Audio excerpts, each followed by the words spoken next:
In one of the opening scenes of Chungking Express, a critically acclaimed Hong Kong drama film directed by Wong Kar-wai, a mysterious woman is shown firing her gun and killing a man. As the film progresses, that same woman is seen hiding drugs so that they can be smuggled out of Hong Kong.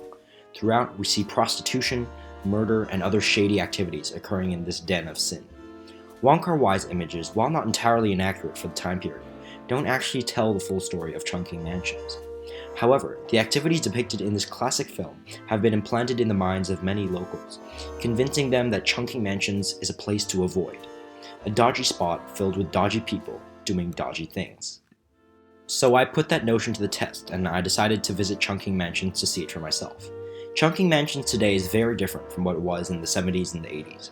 Ever since the Owners Association of the building installed security cameras and hired guards, crime in the area has fallen dramatically, and it is cleaning up its reputation as the dark underbelly of TST.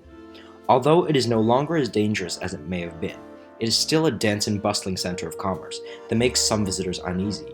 Its unusual atmosphere has led some to liken it to the infamous Kowloon Walled City, a largely ungoverned, densely populated settlement, which has since been demolished due to rampant crime and underregulation. Yet, Chungking Mansion still remains, almost 60 years since its construction. Today, it consists of guest houses, restaurants, bistros, clothing shops, luggage stores, and currency exchanges. The building frequently stands in as a meeting place for ethnic minorities in Hong Kong, such as South Asians, Africans, Middle Easterners, and Europeans. The businesses that operate within the building are often run by and targeted towards these ethnic minorities. Africans, in particular, come together in Chungking so often that one journalist referred to it as the unofficial African quarter of Hong Kong. In one of Michael Connelly's novels, Chungking Mansions is described by one character as postmodern Casablanca, all in one building. But perhaps most tellingly, in anthropologist Gordon Matthews' book on Chungking Mansions, called Ghetto at the Center of the World, he says, "Whereas the illegalities in Chungking Mansions are widely known, the wondrousness of the place is not." So, what is the wondrousness of Chungking? What does it have to offer? For one, it's a place for people with a transient lifestyle. Here in Chungking, you can wash your clothes, buy sex, buy drugs, book a flight, exchange currency at an almost perfect rate, buy luggage, book a room, and be on your way the next day. That's why it's a popular destination for backpackers, tourists, and all sorts of people that are always on the move. In a city where a 200 square foot hotel room can cost over $100 a night, Chungking Mansions is a much cheaper option, as some hostels will only set you back under $10 a night.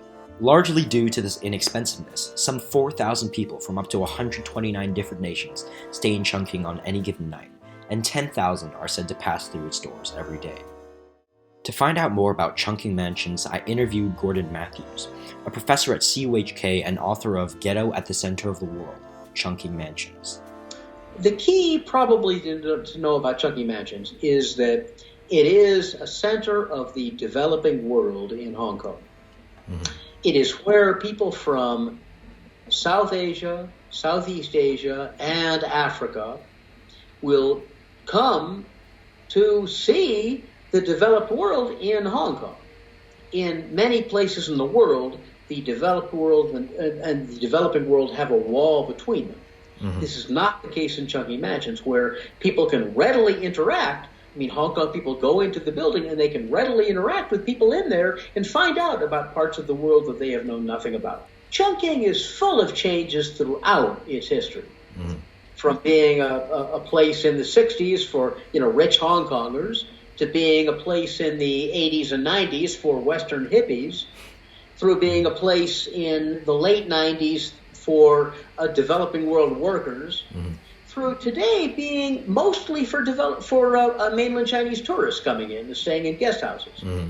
So it's always been full of changes. Chungking Mansions is really important to Hong Kong because Hong Kong needs a chance to see foreigners who are not simply white people, who are from a variety of countries and not domestic helpers. They too are very important, but to deal with people from Africa, from South Asia, and so on, who bring in a different perspective. If Hong Kong is to be a world city, it needs to be well aware of what people from societies like this are thinking.